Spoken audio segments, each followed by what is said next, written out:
Hey everybody, welcome back to Misery Point Radio. Thanks for joining me again today. As always, I have an amazingly special guest with us here today, all the way from the Arctic tundra that is the newfound land over in the Canadians, Newfoundland. So with us today, Andrew Marsh from WinterheartH. Thanks for joining me today, Andrew. It's an honor to have you on. Hey, thanks for having me. It's funny that you mentioned Arctic because we're starting off October with probably one of the warmest, most humid Octobers in records. Oh yeah, yeah. That's Oh, yeah. that's your global warming at work then. It must be it's brutal. I hate the heat. Like, as Yeah. soon as 20 degrees hit, I was like, oh no. And I'm one of those stubborn guys. Like, I'm outside at my job doing AV work. Like, I'm still wearing my 3 layers of clothes. Like, I do not care. Well, you said 20 degrees, but you're talking centigrade there. So we're on a, us Americans, we don't understand what that means. So, uh, what is 20 over here? I don't know. Is that like 50, 60? That's a good question. Yeah. 20. Well, We'll so you look it guys, up after. you're going to get your science lesson today. So, but generally speaking, you're over as far east as you can get as far as Canada goes. And it's pretty fucking cold. Let's just say it that way. Oh yeah. It can get cold. Yeah. So, I lived in Nanaimo, British Columbia when I was a kid on the other side, on the coast, kind of above where I'm at now. And it was pretty temperate there. It's pretty similar to what it is here, but I've got friends kind of all over Canada and, kind of universally hailed as pretty chilly, but where you're at, I mean, that's some Viking level cold. That's some crazy shit up there. So, Oh yeah. as a matter of fact, isn't that like where you're at? Didn't like Leif Erikson kind of didn't he found that area or set something up in that area, do some crazy Viking shit and Yes, up around Lansom Meadow on the northern peninsula of the island is the earliest evidence to show of Europeans coming over here to settle. yeah. Oh yeah, it's pretty. I've yet to see it, but now everyone I know who do see it, it's like a life changing experience. It's like, man, it is the coolest stuff you're ever going to see. It's like, well, I'd say, because with us, people say John Cabot in 1497 sailed across, discovered the newfound land because of a bunch of fish in the ocean, and now they can eat fish. There's no worries about not eating meat on Friday back in that century. But then you realize when you actually start doing your digging, it's like, oh, actually, 300 years prior, there were people here. Yeah.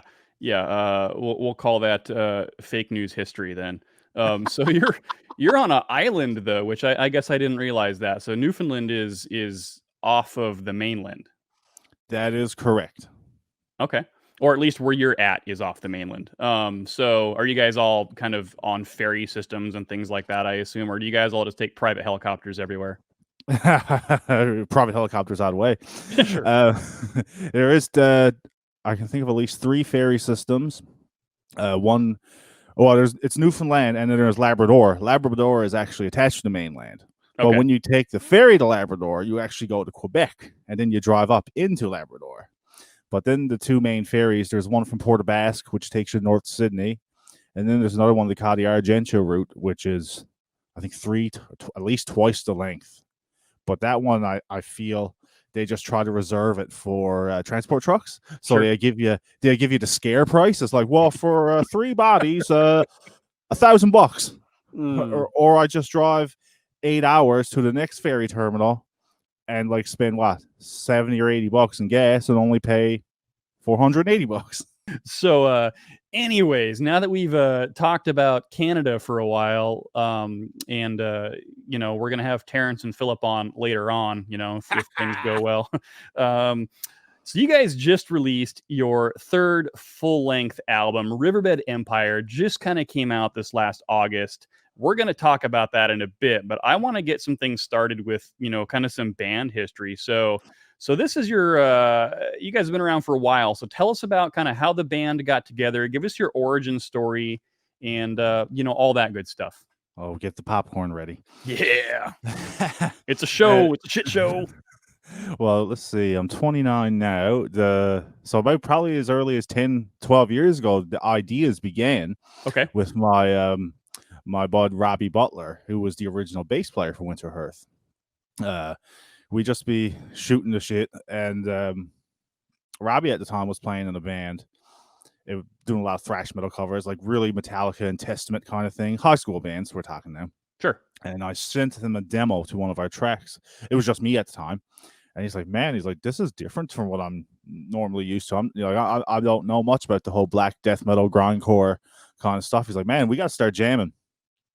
Time progressed. I went to recording school.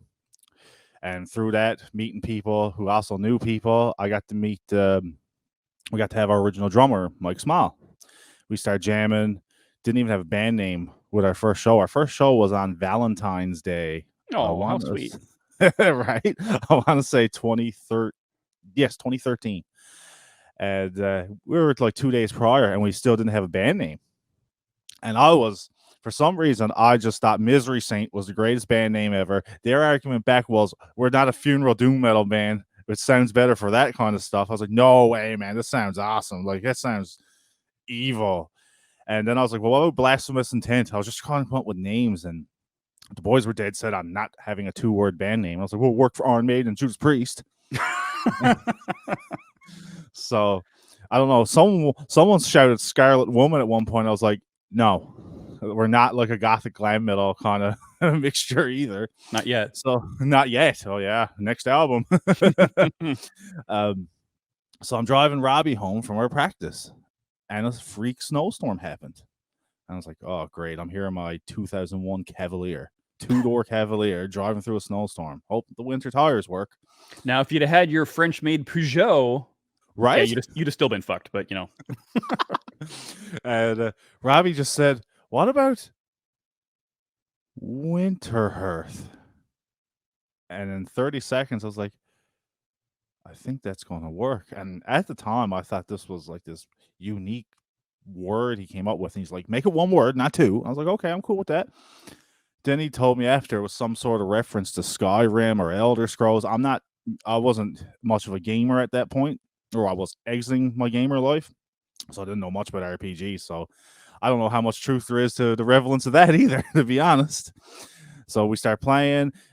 Of course, like any band starting, the more you play, the more the fans are slowly gathering. You know, we either used to get like 50 people or we get 3 people. It's like, great. And this one night, our first ever Halloween show we played, it was supposed to be a tribute night, but stuff got scrapped and it just went back to bands playing originals. And I said, no, we got our tribute set ready. It was actually a tribute set to Venom.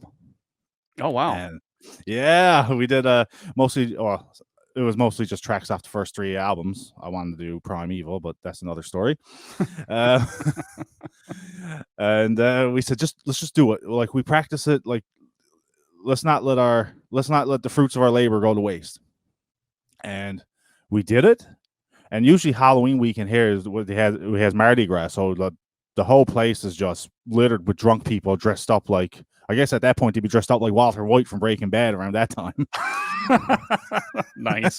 And they just start coming in and just like, oh my God, they're playing in league with Satan. Oh my God, they're playing Buried Alive. Holy shit. And like, people were stoked because not many people, like, there's a metal scene here with a lot of unique metal bands, but usually the cover shows you'd see here be more towards hardcore and punk, like especially like the pop punk stuff. And you might see like some MCR kind of tribute acts too. But the Venom one, a lot of Venom fans, sure, but there wasn't really a Venom thing on the go. And we just did that one show, and we just start getting way more people in, and people start liking us. And then we said, well, get a few recordings out, a few demos. Eventually, I remember it was January 2014. We debuted the song Witchcraft for the first time ever, and Mike had a pop in his arm when he played. And he didn't tell us this till the next day. Didn't want to worry us. His pop was a blood clot that formed while he was playing. So Mike had to step out for 6 months. We had another guy named Zach Keating. Me and Zach gelled big time with our love for black metal music. He's a huge Sarcophagus fan. And then we started recording our first album. Now, at the time, you're thinking, well, this guy's just temporarily until Mike's back in 6 months. Mike, around month 4, said, man, don't worry about it. I'm just going to step away for a little while. I said, okay, that's cool. We got recording to Curse of Summer. Curse of Summer came out.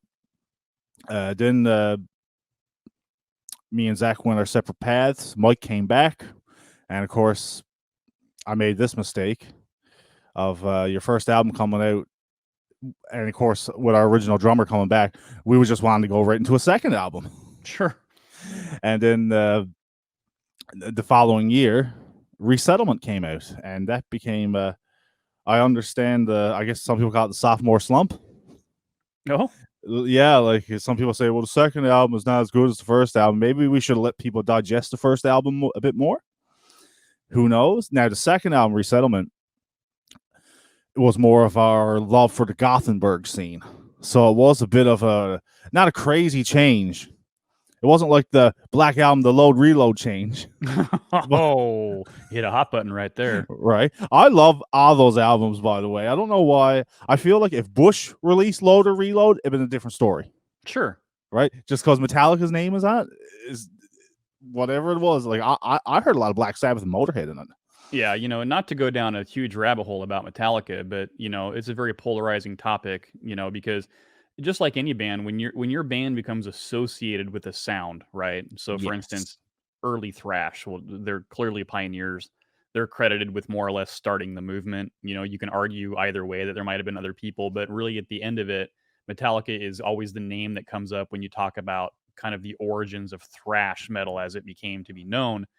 Oh And you yes. don't really look at them so much anymore as if that's their predominant sound, right? You get into like the Black Album kind of going forward, they might Yes. still have those elements, but a lot of people kind of felt like they had a departure from the original sound, and especially like Load and Reload, people were like, "What the fuck is this?" And Saint Anger, like, "What the fuck is this?" Right? So, Oh you yeah. know, Big. but that happens. I mean, bands progress or they try new things, and sometimes it's not even intentional. So I'm assuming that with you guys, probably by the time you got to the second album, you just were still so fresh off the first one, you just had ideas that weren't explored yet.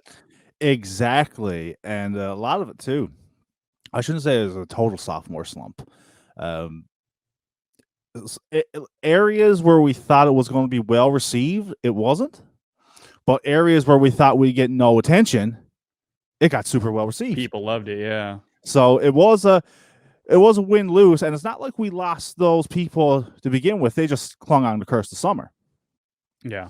So after Resettlement, about a year and a half later, unfortunately, Robbie felt music wasn't his path anymore.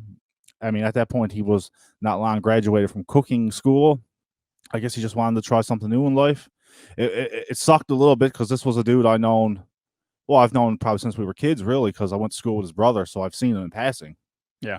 And he was the only other guy who was a hometown person like me from Bonavista, Newfoundland. The rest of the guys, Mike's from around Central or Northwest. Zach was around Long Harbor, because we all met, obviously, in the capital where we live to now. So eventually, during that time, I was rehearsing in a Ramones tribute act. And the vocalist, Awesome. right? Love the Ramones. Oh man, do not people like it's not hard to play, but just like Black Sabbath, remembering the structures Yeah. can be brutal, especially the Ramones when there's a lot of it's A5, D5, B5, E5 over and Yeah, over. it's the same notes, just in a different pattern, right? Right? It's a true definition of three-chord punk. Exactly. Yeah. The vocalist, Lenny Carey, he said, dude, I just checked out your second album, Resettlement. I friggin' love it, man. I was like, well, I wasn't expecting that one. Yeah. And he said, the topic came up. Like I was half thinking on asking, and he was half wondering on asking me because I was getting tryouts on the go. And I said, would you like to give it a shot? He said, yeah. He goes, I wanted to ask you, but I figured you'd say no because I don't really have a huge background in extreme music. I was like, well, you're willing to learn. So that, that says something. So I had a few shots with him, and I was like, well, this guy works out. Now, Robbie's style was more of Robbie loved Cliff Burton. Okay. And he loves Steve Harris. And he And loves who Alex, does? I mean, those two, right? they're fucking gods, right? And he loves Alex Webster. Like he loves, Ah. yeah. And I'm pretty sure right before his departure, he was really getting into Peter Steele as well. Typo, yeah. Yeah. Now Lenny, Lenny's more into the punk side, like, and he's more of to me, it's like having more of a Lemmy Kilmister playing, which it still works to my advantage. It gives us a different sound. There's more of a backbone as opposed to a bass player doing all these crazy fills. Sure. And it's 6-1, half dozen the other. Like, it still works for the new sound. And I should also mention, it just popped in my mind, right after Resettlement, our drummer Mike, we decided to go separate ways. So every WinterheartH album has a different drummer. Okay. And I at the was gonna same, ask you about that, but, yeah, so there it is.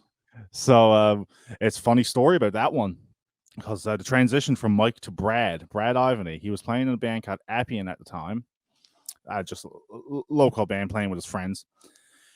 And my buddy, my manager, Tony, knew him, and Tony suggested, and Tony at Still Heavy, by the way, great person to have in your corner. So this is the funny part. Like, at that point, it was me, Brad, and Robbie. Our first show, it was either the November 5th show, or it was when we opened up for Cauldron and Warsenal. I can't remember which one was the first and which one was the second. But the three of us never jammed in the same room at that point. So it was literally just me and Brad rehearsing the songs. And I'm telling Robbie, trust me, this guy is good, because Robbie, he didn't know too much. And we played our set flawless. Like, I was super impressed, because me and Brad only probably jammed maybe for 2 to 3 hours Oh, before wow. the show. Yeah, And then we sink or swim, nailed it, bitches. right? And it's hilarious. Like, a day before, the guys are at another show, and Robbie runs into Brad, and he's like, and they're like, "Hey, I heard we're in the same band now." By the way, you've been assimilated like the Borg. You're there. It's a thing. Right? So at some point though, you get there, you've got this new stuff, you're reformed, you're doing all this stuff, and then kind of you decide, once this is all put together, it's time to make this third album, right? Oh yeah. Well, I mean, the third album was the writing was started before Robbie departed. Yeah. So then once he departed, I was like, well, maybe I should just take my time, find the right fit, not just go rush, and not rush a third album. Right. So I said, well, I'll take my time, and we won't actually ever, like, the biggest mistake bands, especially at my what's the word to use, position, we'll say position, like, they'll announce that it's coming out when it's not even recorded. Yeah. Hey, we're working on a new album. Right? I'd rather, like, I'm the kind of guy in my mind, if I'm saying we're working on a new album, chances are I'm looking at the CD in my hand and I'm just Oh telling you, shit. Okay. Yeah, you right? want Like, to fucking hit the world with it, like bang, here you go. yeah, like, we build it up that way, because there's, yourself, man, from playing in bands, meeting deadlines sometimes can be stressful, Yeah, it especially sucks. when the public knows, Sure. Yeah. right? And it's like, oh Well, no. and it's worth noting then. So, you got the first two albums came out more or less within a year of each other. So you've got a 2-year time span of basically two albums coming out, and then you have Riverbed, which was about 4 years That is correct. since the prior one. So you guys took your time, and was that because obviously you just didn't want to have the same mistakes you had earlier, but did you take longer to actually compose the songs? Did you think strategically about, this is really what we're going to go after on this album? Yes. I did take my, it's not that I did take my time a bit more. Usually I'm weird in the sense, like, some people's like, well, it took me 6 months or a year to write this song. I'm one of those guys, 20 minutes. It's just one of those You 20 just minute fucking bang them spurts. out? And I just bang them out and bang them out. My biggest problem is, and Riverbed definitely shows it, I tend to write songs, like, some of these tracks. They're long. Yeah, they were longer. Yeah. Oh, fuck. Like the Shipwright, for example. I had a whole other song that was called The Shipwright that didn't have one of those riffs. And it was a 15-minute opus. And I was like, you know what? Maybe I should go back in a year from now and split the riffs to two separate songs. And I just banged out another track called The Shipwright. And this was like 2 days before the recording process was going to start. Man. So Shipwright was the last song written for the album. Now, Okay. Charmed by the Dead was the first song. Charmed was supposed to be on Curse of Summer. Okay. But I felt Charmed was too close to They Own the Night Yeah. off Curse of Summer. And it's like, I don't want two songs to sound very similar because anyone who's hardcore and extreme metal, like you listen to the riffs and charms, like, okay, this guy was just nonstop listening to individual thought pattern and symbolic, right? I'm glad Well, you brought that up. We'll talk about that in a few minutes. But yeah, continue. and as opposed to, like, you may notice, like the other songs, you can hear a lot of Opeth, Old School, Immortal, and Dissection. Like sound wise, I always try to do the black metal meets the what I call the Swedish chainsaw, the Entomb, the Left Dude, Hand okay, Path. so we're just gonna go down this rabbit hole right now because I have Yes, that on my list to talk to you about. So let's just talk about before we dig into the songs and all that kind of stuff on your album. We're gonna talk about your sound because as I've listened, and I've only recently become introduced to WinterheartH, and I definitely like what I hear. But immediately upon listening to Riverbed, the first thing that crossed my mind is black metal meets old Scandinavian metal, which of course there's some tie-ins there. Kind of meets the UK grindcore sound, you oh know. yeah, And so, I mean, I'm hearing influences of bands like Dark Throne, like Entombed, for instance, is a big thing. I hear some Carcass, some Napalm Death. Um, I hear kind of a lot of that. So, but at the same time, if you listen to Riverbed, for instance, you wouldn't just say that this is a black metal album, right? I don't get that. There's elements of it there. And so I, yes. I I hear this word that gets thrown around a lot, and I've talked to quite a few bands. You get that tag that says this is blackened thrash or this is blackened metal. So to you, kind of how do you define that difference between say black metal and something that's just like a blackened influence?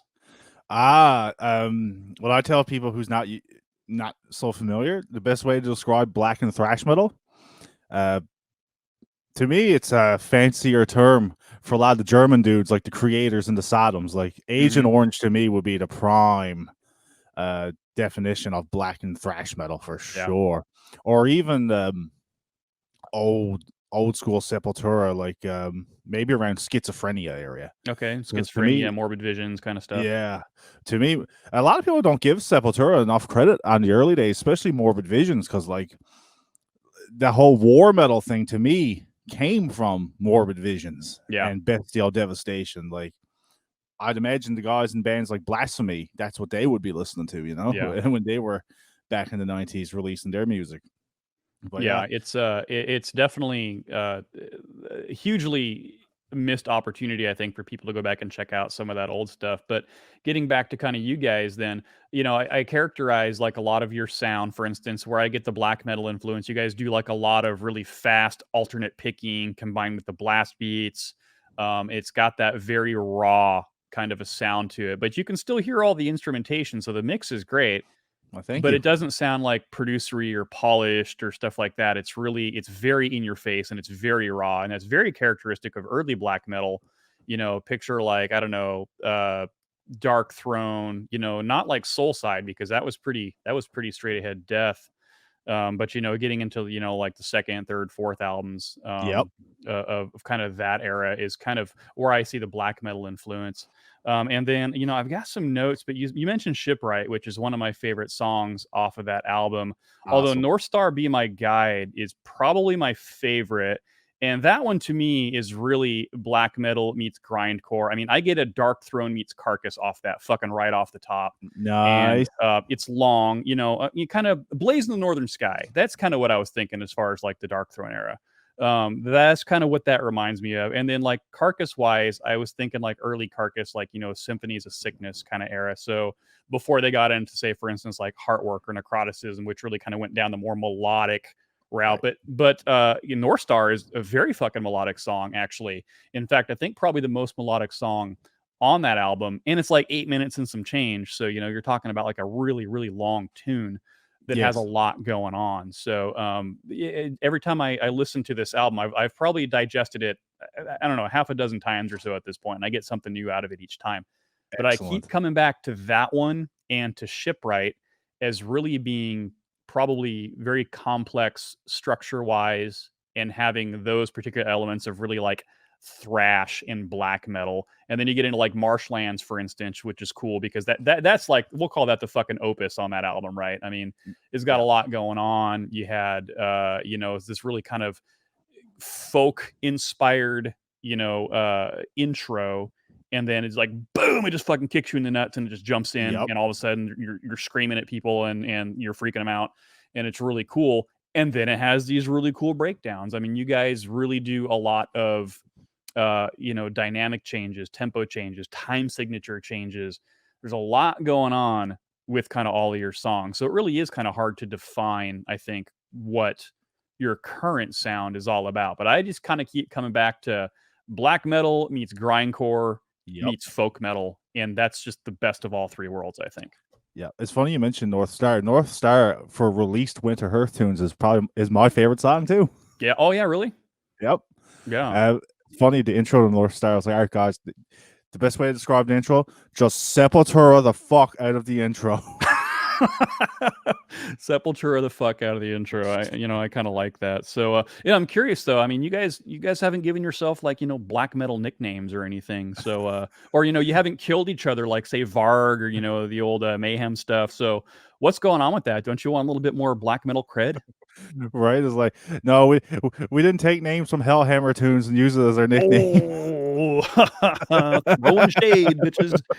So, well, But I'm sure you probably heard this a lot already, but what caught my eye, also was that initial press release where I think the quote was from you, where the album focuses on the timeless paradox of a beautiful evil by detailing the lesser known pieces of Newfoundland folklore and the intricacies of global atrocities. Now, that's a big fucking statement, and we're not going to dissect that super, super crazy. But at the end of the day, really, a lot of the lyrical content for this album was inspired by Newfoundland folklore, which I didn't know there was such a thing. So, is that area where you're at, is that kind of known for having kind of like local legends and stories and things like that?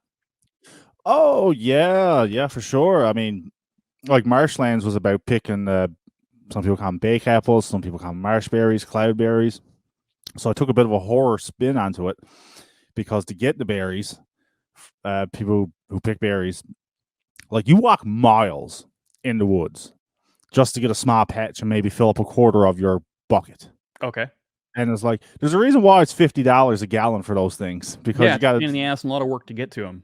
Oh, oh my God. My father says, I don't know why people pick berries for a living. You'll make more money on welfare. Well, there you go. Right. Don't pick berries for a living. Right? Yeah. So Marshlands had the Newfoundland folklore from that sense. Aside from Newfoundland folklore, I do tend to write a lot of. I try to write. Well, I'm a history buff, Okay. and I try to do it as if I was in a time machine and a spectator. Okay. I Going don't want. back in time and watching the shit as it unfolds. Yeah, and the shipwright would be for me going back in time. I just thought it'd be cool to write a song about people who build ships, Sure. and I was like, let's write about the Bismarck. Okay. And then I tied it into how like extremist governments of any shape or form, like I always tell people, extremist ideologies, the people they recruit are the vulnerable. Yeah. And you look at Germany during that time, I mean, inflation was up through the roof. And then you had a guy coming along saying, we're going to be amazing. We're going to be the great empire we were meant to be. These people are the problem. They're the problem. That's the problem. We're going to take over. And the Bismarck was considered like the pride and joy of the Nazi Navy, Kriegsmarine. I'm pretty sure is the proper term for that. So I tried to write about that and like just the nationalism, like we got this ship, we're going to destroy, we're going to conquer the ocean. But then it took like 72 or 96 hours of constantly bombing it. And of course, once it sunk, one of the UK's pride and joys in their navy, well, that's it. Then sink the Bismarck. I'll else like follow it. And because the ship had damage to its fuel line, it was leaving a big trail of fuel in the Atlantic Ocean. So other ships from the Allies were just following it along. And the biggest fear is the ship going to go back to Norway or is the ship going to go to France? Yeah. And a lot of people were guessing Norway, but the dude who made the call was like, I got a gut feeling, man, he's going to go to France. He's going to go to occupied France. And sure enough, that's what happened. Yeah, that's really cool. And I really like Shipwright. I think, like I said, it's my second favorite track off that album. And there's definitely a story involved, which is cool because your songs to me feel like stories, which in that sense is very kind of Opeth like. But Yeah, I like the Shipwright because it's got it's got a very old school thrash feel, like Whiplash, kind of Exodus, Creator, Sodom, Old Slayer, Venom. All those elements are kind of there, which it's I really liked. I was curious, being from the area that you're from, then, as far as keeping on the topic of the Newfoundland folklore. I mean, was there any tie-in to kind of any like Scandinavian folklore, Viking folklore, anything like that? in general for my writing, yes, because that's what really got me into the whole Scandinavian side of music. Sure. The Gothenburg scenes, the black metal scenes, uh, the melodic death. Well, melodic death and Gothenburg, same. Never mind. And just like the Lansameadow Viking settlement and the Scandinavian, and like how Scandinavia is like just beautiful land with lots of forests, lots of beautiful towns, and just like Newfoundland, like lots of beautiful towns. I mean, we rely heavily on the tourism industry, so you Sure. gotta have beautiful, pretty little towns and lots of wilderness. That's a city people want to escape the city life. Lots of places to go and take people out in the woods and drag them to their deaths. He's not wrong. Lots of He's not marshlands and wrong. bogs, lots of marshlands and bogs too. So bodies will sink and you'll never find them. Yeah, right. There you go. So So that's awesome, though. So your style of music is kind of this combination of kind of folk metal with stories attached to it, which I just really like. It also kind of reminds me of like Amorphous a little bit, which was a band that I always thought didn't quite get the recognition they deserve. But I'm a huge fan of Amorphous, and I credit them with true. really kind of creating the folk metal feel, where they brought in kind of like ethnic instruments that were, proper to kind of their area, and then using their local folklore to kind of craft songs and things like that, which Absolutely. Tales from a Thousand Lakes is one of my favorite albums of all time, and I hear a little bit of that like in songs like Marshlands, which is clearly a pretty epic song. So speaking of that particular song, now you had some guest musicians that worked with you on this album, correct? We've had two. We had Annabelle from Devilment and Hugo from Beyond Creation. Cool. Annabelle was on Marshlands, by the way. She's a joy to work with. Well, Oh yeah. both of them are. Hugo was great too. So my manager Tony, like any manager, you got lots of contacts like you wouldn't believe. Sure. And he's like, how would you feel about guest musicians? I was like, man, if you can get them, I don't care who they are, as long as they're not like excuse my language, as long as they're not like fucked in the head, like political ideologists that's just gonna drag my name through the mud, Sure. And he's like, no, God, no. He's like, obviously, it's never gonna be like that. And I laughed. It was just, and they mentioned Annabelle and what she plays and what's that. And at that point, like I wasn't really the most familiar with Devilment. I just knew Devilment because it was Danny Filth. Okay. And got listening to it and got a meeting with her, and we just discussed it all out. And she showed me what she done with the lyre and her vocals, and I was floored. I couldn't believe it. I was like, this is friggin' cool. And this really fits the song. Yeah. Fits the atmosphere of like beautiful landscapes, but yet if you're there, something bad's going to happen, it just creates that uncomfortable feeling. Yeah. Oh man, she portrayed it well. I couldn't believe it. And of course, when it comes to guest musicians, I'm all about if you give me an out of the box idea, I'm gonna be like, yep, because our guest musicians, usually when people think guest musicians, they're thinking guest guitar solo, Sure. guest vocalist. Sure. That's usually the two most common ones.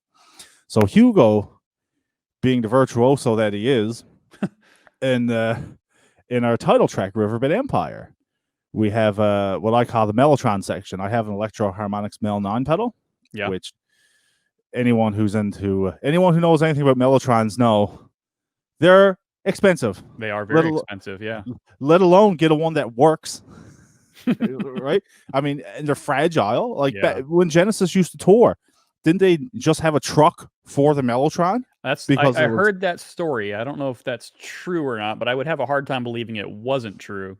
yeah, like look at all the tapes in that thing just to produce your sounds. Like Yeah, yeah, there's so many moving parts. yeah. So thankfully the guys at Electro Harmonics, and no, I'm not endorsed by them, Shameless plug with no endorsement. right? My girlfriend got it for me for Christmas one year, so I just lined it into the preamps, and I said I'm gonna make this real cool Mellotron section. I used like orchestras and brass settings, and Yeah. when we talked about having a fretless bass solo, I said, man, imagine having it right there. Like, because it's one thing to have a bass solo and with the rest of the loud music, but at Yeah, least just kinda with, have a break and play a little bass thing, which is cool. I always appreciate that because I think bass players get shit right? on probably E- more than anybody. Especially in this style of music where like average BPMs go from 170 to 240 Right, and everything is detuned guitars in the same frequency range. right. So having a spot, let alone, or even the space, everything's always being played fast. So that not only to have a bass solo, but to have a moment where that person can shine too, right? So here he is with this section here, a lot of space. It's not even, I mean, it's not even really a distorted riff. Like it's just replicated sounds from a Mellotron, and just hearing his takes, it blew my mind. I was like, I feel like I'm listening to King Crimson now. Oh, man. There's a name you Right? don't hear that often anymore. No, that Robert Fripp, he is a genius. Like Yeah. he's too smart.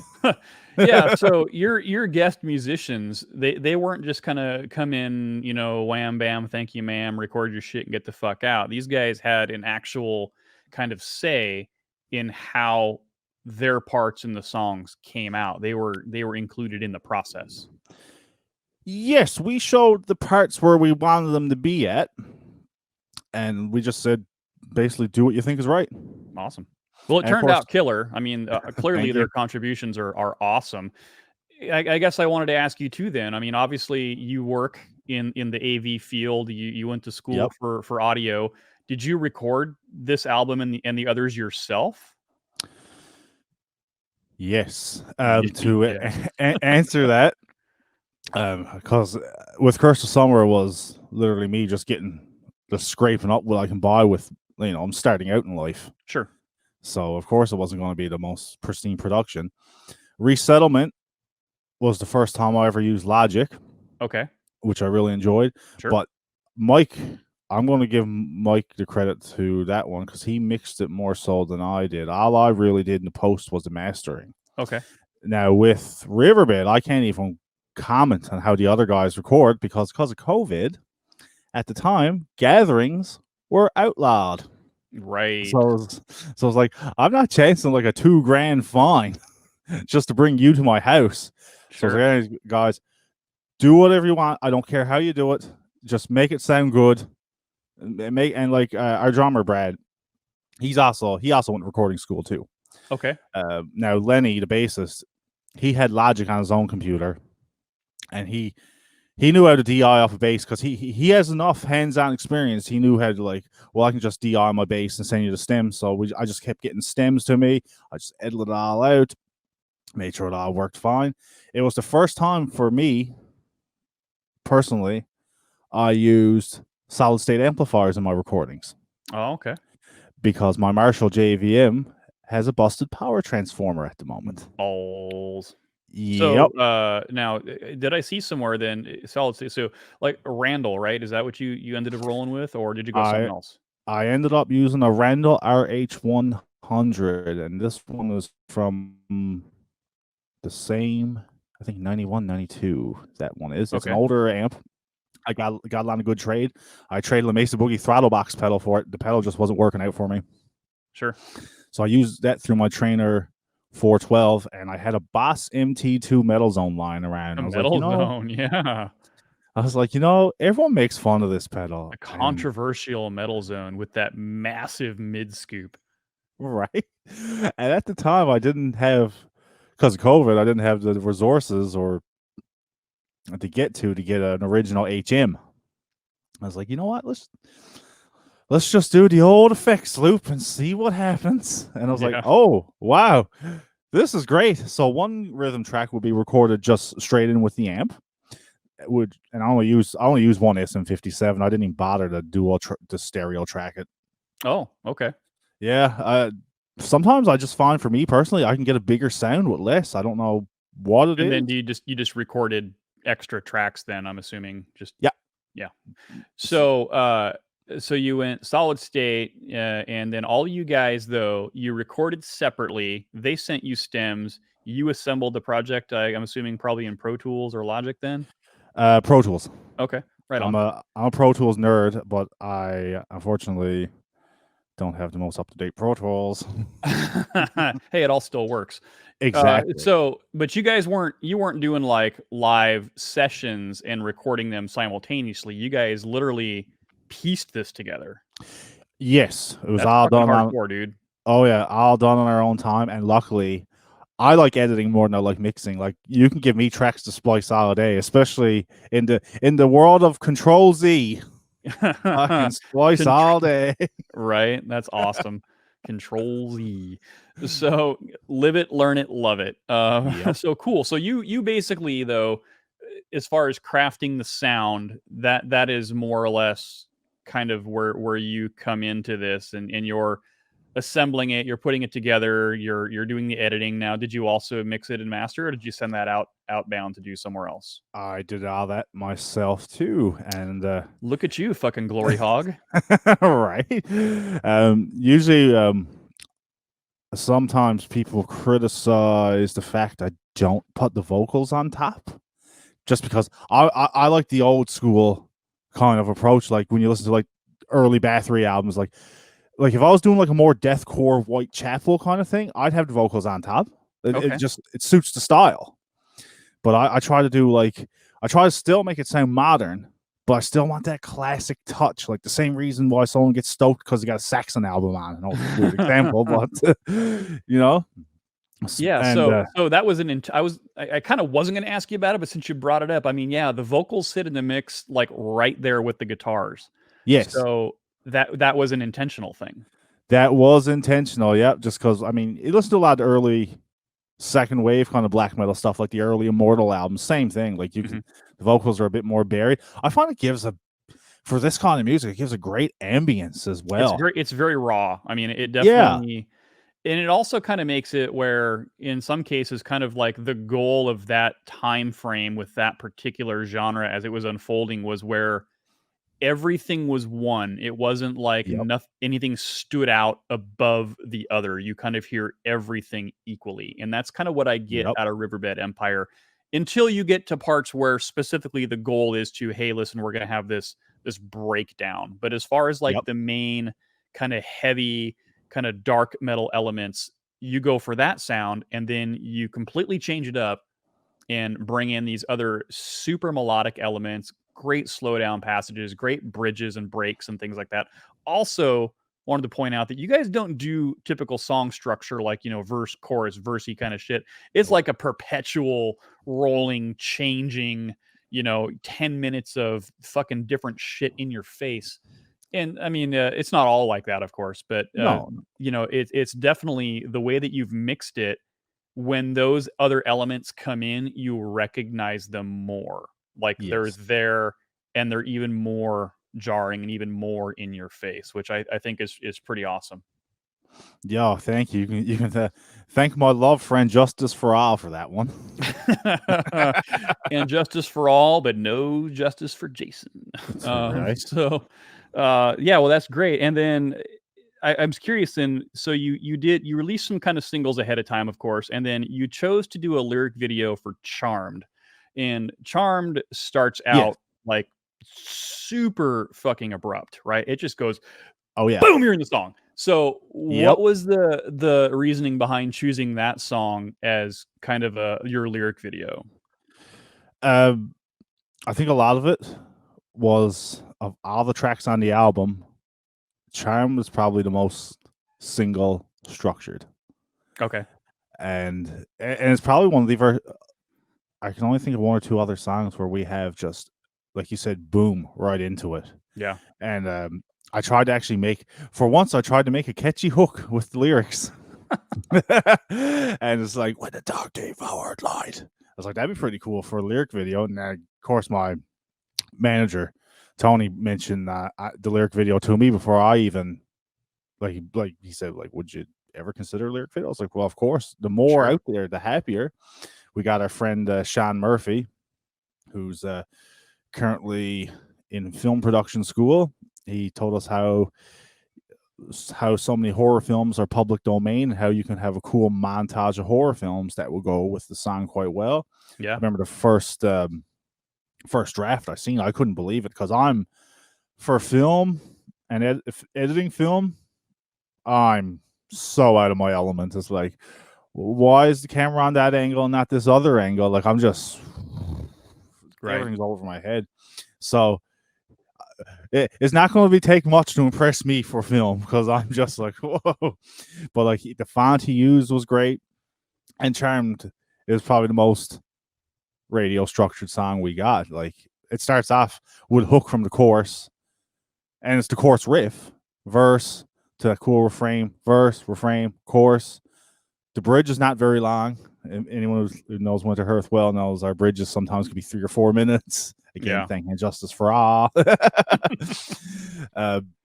cool thing with Charmed I really like was when the tempo just drops in the middle, like how my Black Sabbath moment. Yeah. With the back into the solo. It was it's the only song that's under 5 minutes. Hence why it's the radio song. Probably makes sense just given that particular reason. Sure. Yep. Yeah, it is a great song. It's cool. I like it. The lyric video is really fun. So speaking of videos, then let's talk about fucking Motor Breath. Oh. So this is probably, the newest thing to hit as far as you guys are concerned. It was just released, right? Dude, 2 weeks ago when we were talking about arranging this chat, Yeah. that idea wasn't present then. Okay, so let's talk about this. You guys, tell us about this project and how it came to be, and why you So chose that particular song to do the project with. there's a local our local K-Rock radio station, one of the DJs, he does this tribute thing called Indie Addict. Okay. And it's just different theme for everyone.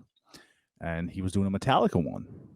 And my manager knew him, and he reached out and said, can you do a Metallica cover and a video? I guess they were thinking more of like those I call them quarantine music videos where everyone's doing their own thing in their little homes. Sure, yeah. And the due date was October 1st. And I was like, oh my God. I was like, my work is slowly getting back up. And like, if our schedules wasn't so sporadic between the three of us, I would have attempted an Injustice for All track. Yeah. Definitely. So I don't know why, but I thought Lenny's favorite track was Motor Breath on the album. Now looking back, it was Whiplash. Two awesome songs, though. Oh yeah. So I was like, you know what? Let's just do something off Kill 'Em All, something that we can just bang out fast.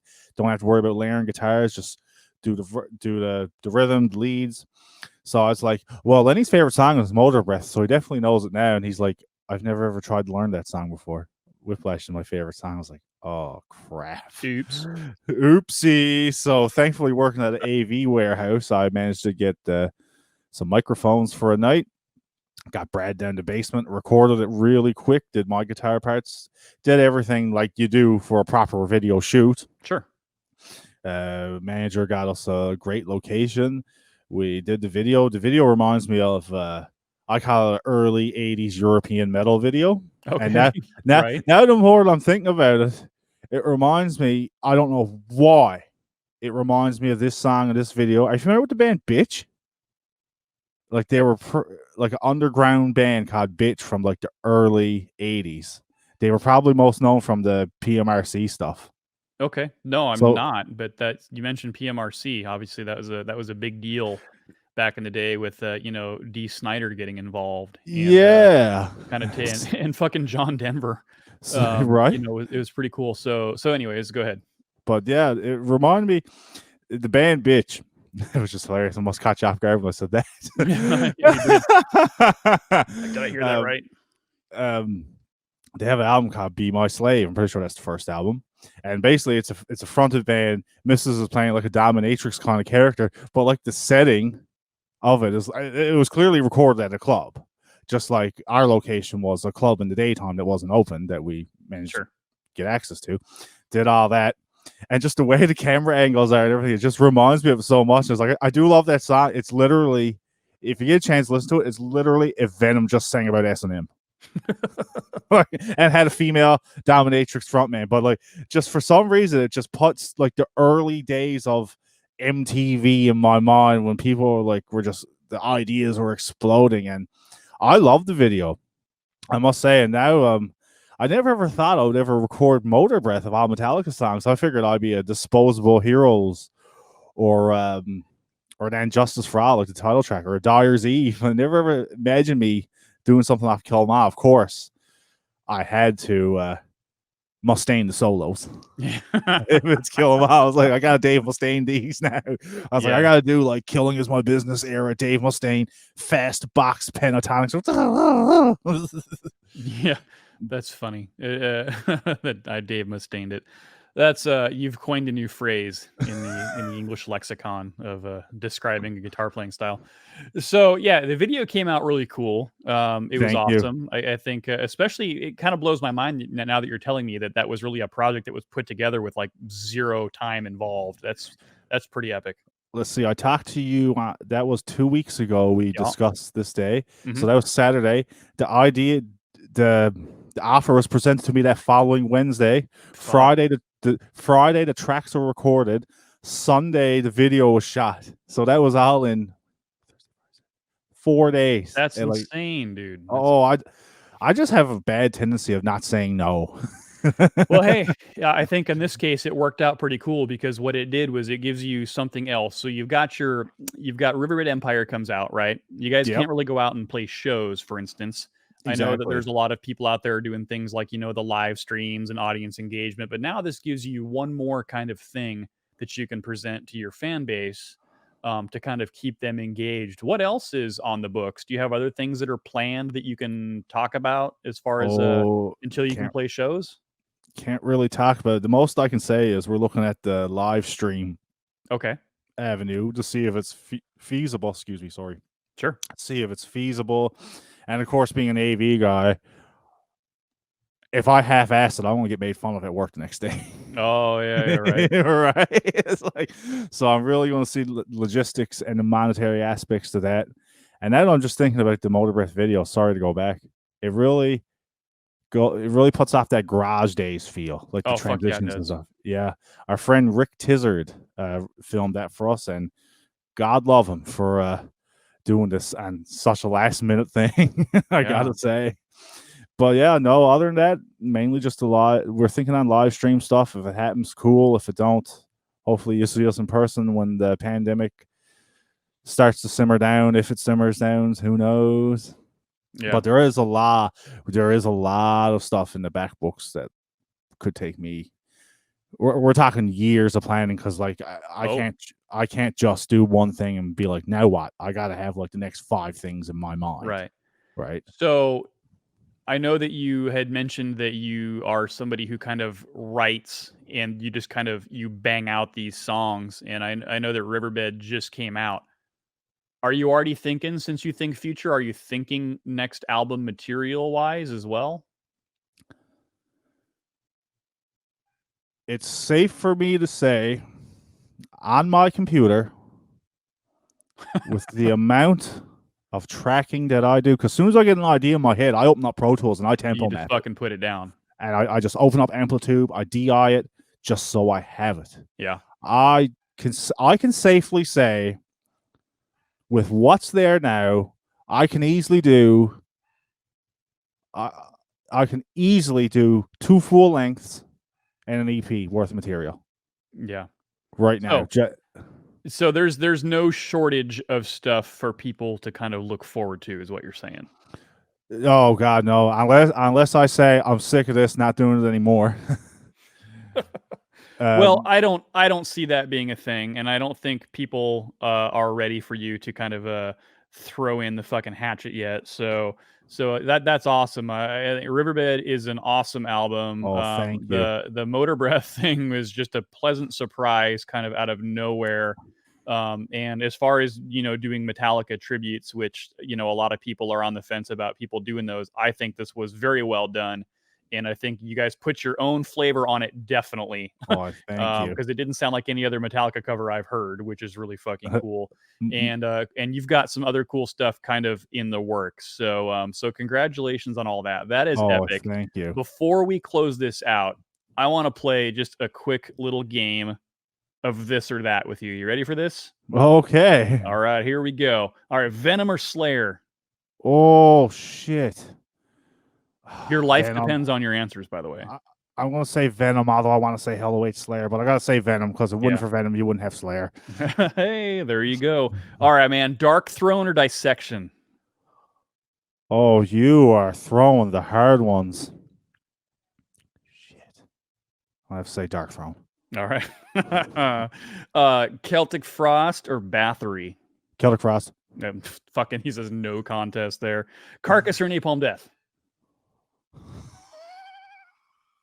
Oh man, I gotta go. Oh, Carcass. Yeah, that's my man. That's my man. All right, check this one out. Death or Autopsy?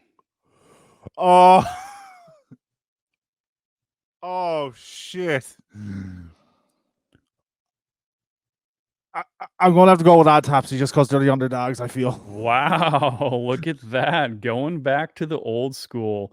Yeah. And before I get to this last one, I just want to make a quick comment. Earlier when we were kind of talking about death, there was definitely some elements. You mentioned individual thought patterns, and I remember thinking that there was definitely some death influences on some of your songs, which I thought was kind of cool because you did have some kind of cool technical breaks in there a little bit. And I was like, yeah, it's kind of, especially in the melodic stuff. So I kind of wanted to, I thought that was cool that you brought that up. And I Oh, was like, thank you. okay, I wasn't sure if that was just me, but clearly it's in there. But going for the Autopsy, sure, Eric Cutler, who's floating around out there, still would love to hear that. So, because, Eric Cutler's listening to this show, right? So, Nice. all right, now last one, and Yep. I don't even know if this is not music related, so I don't even know if you give two shits about this, but we're gonna go coast to coast here. Seattle Seahawks or New England Patriots? Seahawks. Oh, look at you going for the Hawks. Bless your soul. So hey, Andrew, this has been a blast, dude. Tell Oh, everybody out there in radio and podcast land, how do they check out your music? Where do they find you on the interwebs? And how do they learn more about your epic band known as WinterheartH? well, everyone's in luck because we're available on all streaming platforms. Merchandise wise, if you go to stillheavyproductions.bigcartel.com, you can see all of our latest merch. You can find us on Facebook, facebook.com/winterhearth metal. I mean, really, all you gotta do is go on Facebook and type in Winterhearth. We're going to be there. Sure. And we're also on the Instagrams. You can just follow us on YouTube. You can, yeah, Odd Music is up on YouTube as well. Sorry about the pause. I just stopped and think.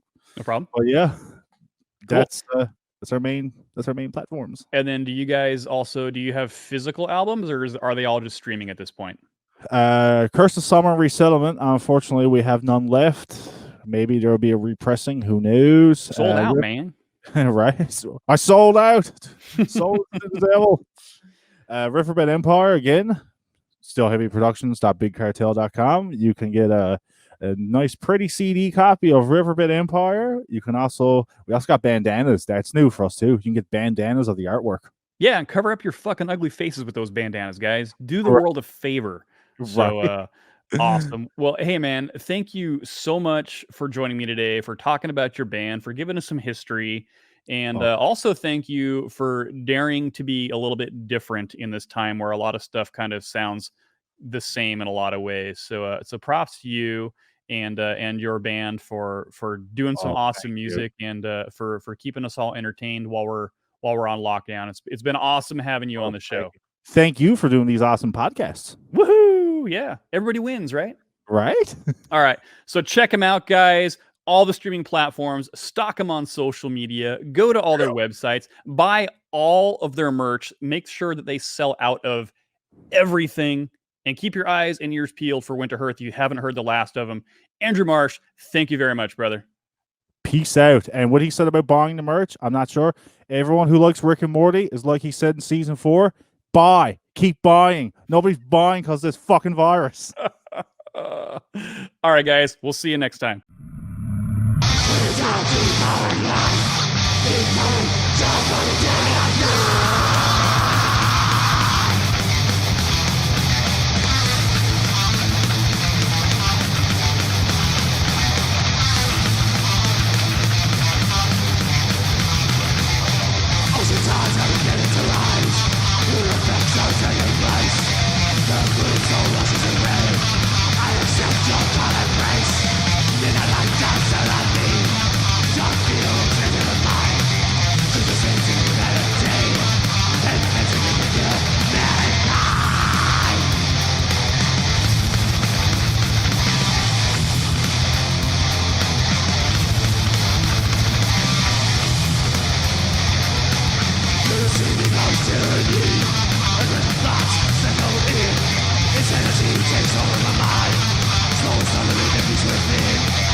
trying. Once you have seen it, you'll never be the same. Living the fast lane is just how it seems. It's hard and it's heavy and dirty and clean. Molten breath is how I live my life. I can't take it any other way. Molten breath, the sign of living fast. It is going to take your breath away.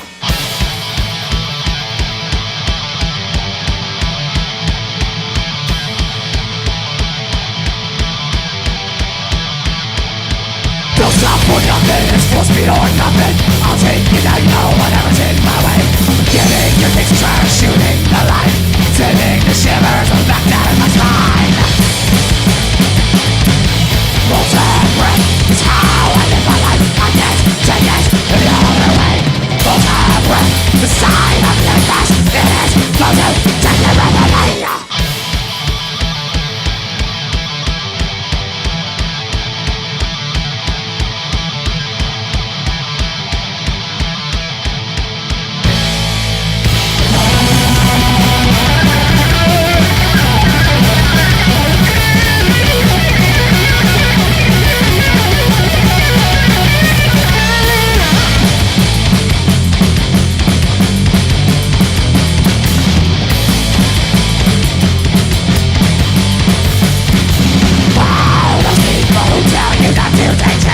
They are all missing our lives and life.